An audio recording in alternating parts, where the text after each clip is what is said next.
Hello guys. Hello everybody.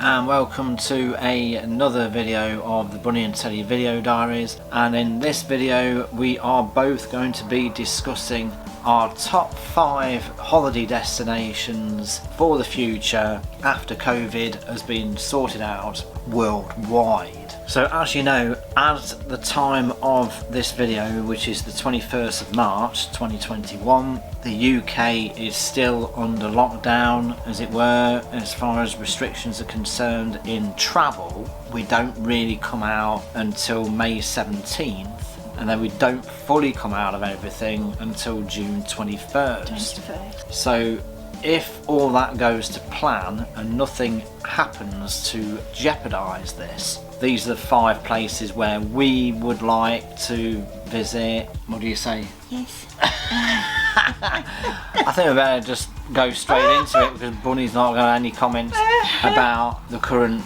situation. Well, I don't know what you want me to say until we know what will be needed of us in regards of documents. Travel documents. I mean, we might need a sort of certificate that we have had our vaccine. We'll have to also make sure the country we decide to visit is safe enough, because I feel at the minute we are the 6th country in the world where the most people have been vaccinated, and I think we've got to be grateful of that, which means hopefully we release a little bit more. We go into the next phase of opening up in terms of lockdown. People don't go crazy unless we are sure and we also know what is required to travel safely. It's very nice to put all these destinations, write them down, and look, it's also to, I think, cheer us up so that there is something to look forward. But as Teddy said, we are not booking yet, or it's just ideas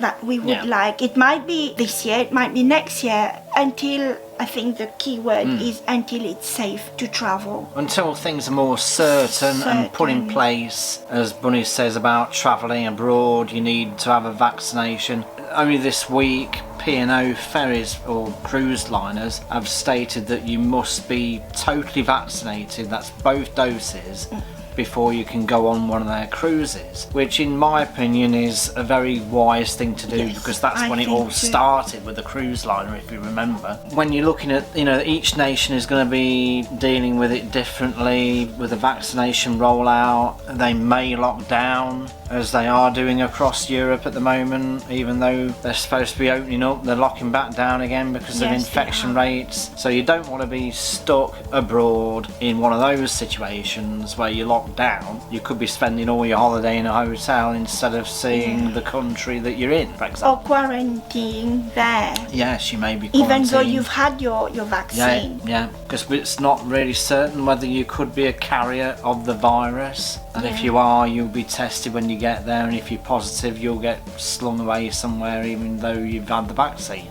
You just don't know how countries are going to react to it. Totally. But that aside, we've still come up with our top 5 anyway, and the first one is a European break to a city that we've never visited before. We usually go for about 4 or 5 days to these places. Well, when I say these places, we've only done Budapest, I think. Yeah, it's just right. The 4 to 5 days for a city break is really just right. It's within also budget wise, you can budget that a lot more easily, I guess. Yeah. And look for. And we usually do a bit of an itinerary. You like planning what we're going to see and all that, and where all we're that, going to walking eat. tours, eating out and all this sort of thing. Where we're going to eat. We picked 5 places quite literally off the top of our heads that we haven't seen before. And the first one is Estonia. Estonia, and the capital. capital city is Tallinn. We've picked websites that you will see while I'm talking on each nation, well, each city should I say. Yeah. We've picked one here that's got the best 15 best things to do in Tallinn, and you can scroll through the page there and look at all the 15, and it looks very, very authentic and colourful very, as well. It's the buildings. I think it might be the time of year as well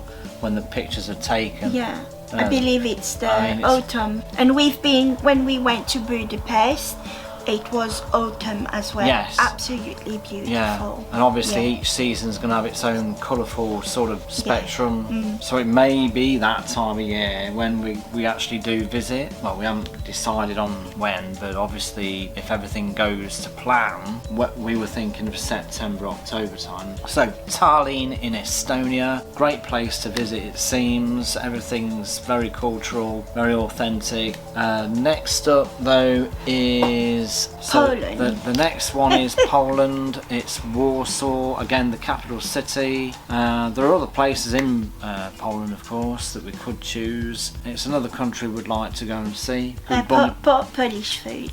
Yeah, I'm going to say Bunny's all to do with the food side of things. I think I also want to embrace Teddy is more of, he likes history. I am also a little bit that way, but I'm more interested in the buildings, in what's around, but also with their gastronomy. I guess that I will be doing the food bit, and Teddy will fill you up with the history and the cultural bit. Yes, so, and Poland has a lot of both. A lot to offer there, and Warsaw being the capital city should give you a full idea of what Poland is all about. And again, the website here that we're looking at has got 15 best things to do as well there. So again, research to be done. On to the next one. We've picked Ljubljana in Slovenia. That's the capital city of Slovenia. Difficult to say. I say Ljubljana. Don't know what the locals call it.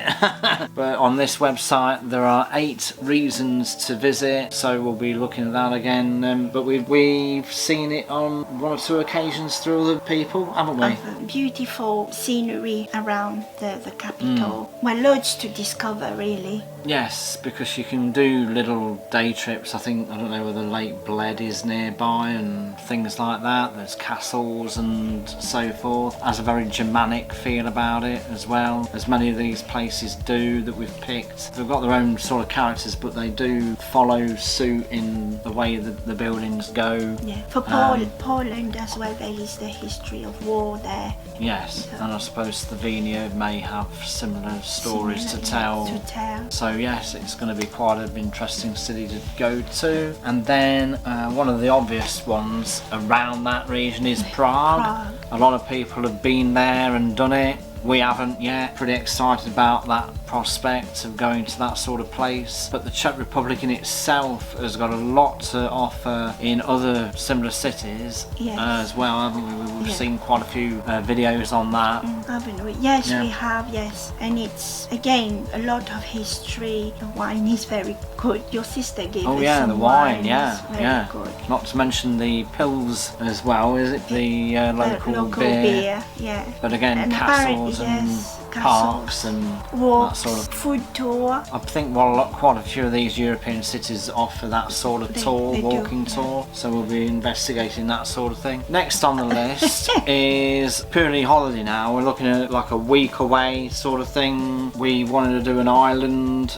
and we had quite a bit of a choice really on islands. Yeah. If you looked in our Ola Deniz series that we've recently published on YouTube, we went for a day trip to Rhodes, which is a Greek island, and that's one island we thought of. But a very similar island in that context of history is Malta. So we've chosen Malta on this top 5. We haven't been before, and that's the theme. Well, actually not quite the theme, is it, throughout the top 5, because this one has been to 1 or 2 places on the top 5, haven't we? Yeah. But Malta we haven't been before. It's a bit Rhodesy sort of thing in terms of its history. Again, lots of history. They speak English. They speak English. The food is nice.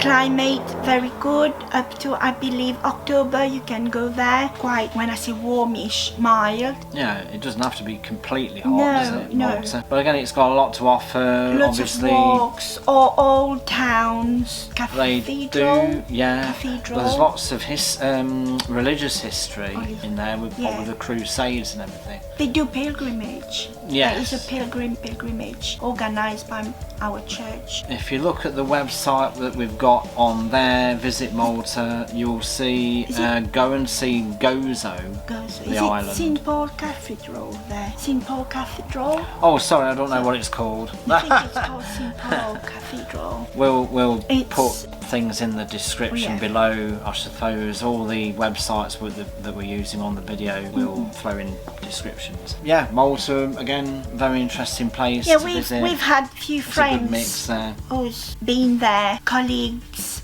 and also member of our family back in Mauritius. They loved it. Yeah. They absolutely loved it. So so that's a good option there for the future.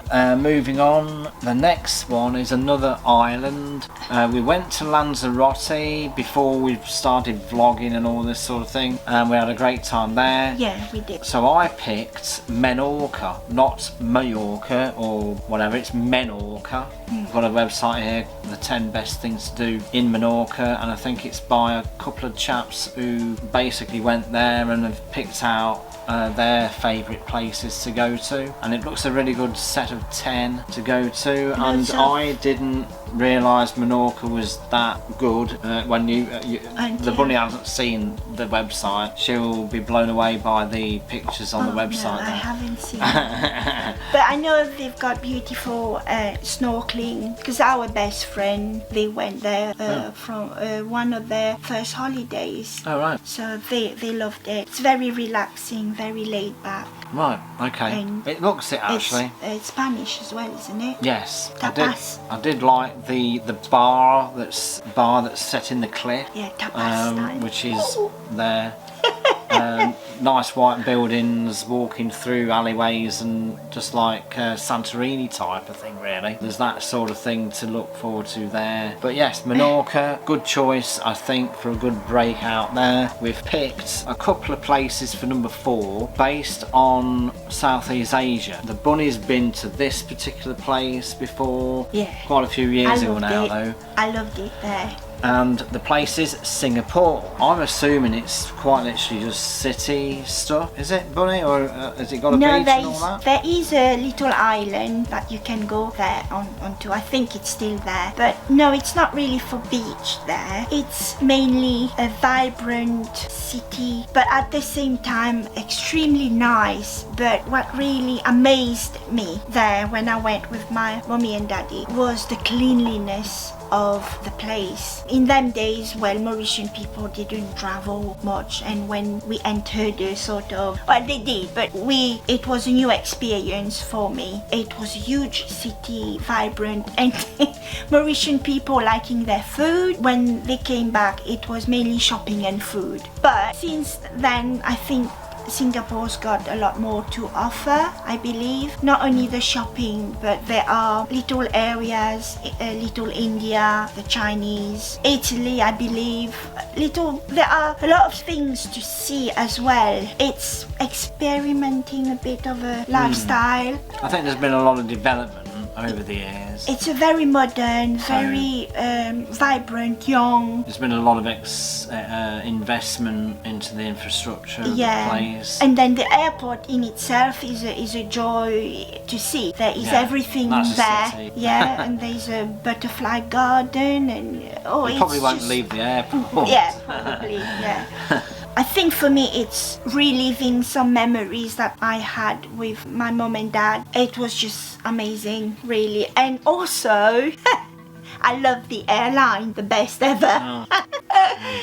The best ever, so... You're listening to that, Singapore Airlines, a lot to live up to there to entertain the bunny. I hope you're still as good as you were. We're hoping you're still operating. Yeah. In line with that one though, we chose, the next one is next door virtually, and that's Malaysia. We're assuming Kuala Lumpur, again, the area around that I suppose, is it? Or... Yeah, again, why this country, we were both blown away by. It's not about just beaches, history, temples. There are so many things to visit, to see and to embrace, isn't it? Colourful. You learn as well. I think we tend to concentrate on Europe, but it's nice also to see the far east about their culture a little bit more. We follow a few people, so from their experiences, it's made me and Teddy want to explore this side of the world. I think so. Because you like rocks, he loves rocks, mountains, and all that. I love food, I love scenery, I love traveling by train and buses and, you know. Plane. A plane, yeah. Anything else. I think we've watched a lot of travel vloggers do it, and we've noticed the changes from years ago, and it's becoming more and more accessible by European people. I think the air travel would be a little bit of a long one. I mean, I don't know how, probably 18 hours. I don't know whether you'd have to stop. I don't think as long. They tend to be places, Singapore, Malaysia, tend to be places where you'd lay over on the way to Australia. Yes. But why not stay there in itself and discover? Those two places are number 4, and the 5th one is Africa, and we've chosen Tunisia. So Tunisia was Teddy's choice, isn't it? Well, yeah, and this is based again on a travel vlogger that we follow, Jason BILLAM. He sort of showed us a totally different side of Tunisia, and it really made me interested in everything about the place, really. And it needs, if we're going in October again, it's going to be like September, October time. It's the best time to go. It's not overly hot. We'd like to do a proper tour of these places as well, and that goes for Singapore and Malaysia. I don't know whether there is such a thing like a 10-day tour or something of the places, as well as it being a holiday. So maybe with Tunisia it could get a tour of some sort through the hotel. That's the interesting side of things there. One other mention I think we ought to mention from today, we were looking at Flying the Nest. That's another YouTube duo. They went to Egypt, did a series. We've just seen that series from a couple of years back. Amazing. That was through a tour company. And I think we would do a tour as well. Yeah, I think that's the way to see these sort of places, an organised tour of 10, 12 days or whatever, and you get a complete picture then of what they're all about. Again, dramatic sceneries, again full of history, but it's all about the Egyptian and things. It's all about the pyramids. And that's one little addition to the top 5 to make it a 6. So anything else, Bunny, to add from that? No, there's lots more. Another one I would say on my list is Pakistan. I don't know why I was that's another travel vlogger. Yeah, that's another. Yeah, but it's just countries that any place like that would interest us. Yes. And provided it's an organised tour where they introduce you to the nation and show you all the different facets of the nation, whether it be history, food, culture, music, arts, then we'll be in for it. Yes. We'll be in for it. Up for it, not in for it. So I think that's about it then, guys, is it? Yes. Yeah, are we happy with that? I hope that's given us a good idea of where we would like to go. Maybe you'd like to leave a comment about where you would like to go to once all this is sorted out, when we can go abroad, that is. Anyway, we'll wrap that up then, guys, and we'll see you again very soon, possibly out on the road. Why not? And I'm going to go and cook a nice Thai green curry, which you'll be able to see on the next video, hopefully, are we? Yeah. Yes. We'll be able to see that on the next video, guys. So lots to look forward to then. Take care. Yes, Bye-bye we'll see you again soon then, and bye for now. Bye.